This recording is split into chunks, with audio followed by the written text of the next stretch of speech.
Father day পাতোঁ, mother day পাতোঁ। Father day পাতিবলগীয়া কাৰ হয়? যাৰ ফাদাৰৰ নিশ্চয়তা নাই।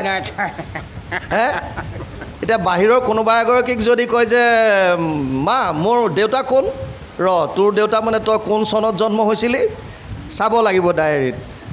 তই এইটো 2002ত হৈছিলে, 2002ত মই কাৰ লগত আছিলোঁ, মোৰ পতি তেতিয়া অমুকজন আছিল। আচ্ছা, সেইটো সময়ত তেতিয়া তোৰ ফাদাৰ সেইজনে হ'ব লাগিব।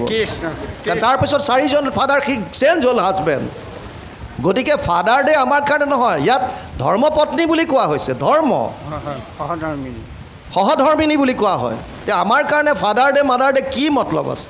প্ৰত্যেক দিনাই মা দেউতাকক শুশ্ৰূষা কৰা, শ্ৰদ্ধা কৰা তোমাৰ কাৰণে হৈ গ'ল। গতিকে আল্টিমেটলি এইখিনি কথা চিন্তা কৰিবলগীয়া। মই কৈ আছিলোঁ দুখ সুখৰ ভোগীৰ কথা। দুখ সুখ ভোগ কৰাত প্ৰথমটো হৈছে আমি প্ৰাৰব্ধ কেনেকৈ আনিছোঁ,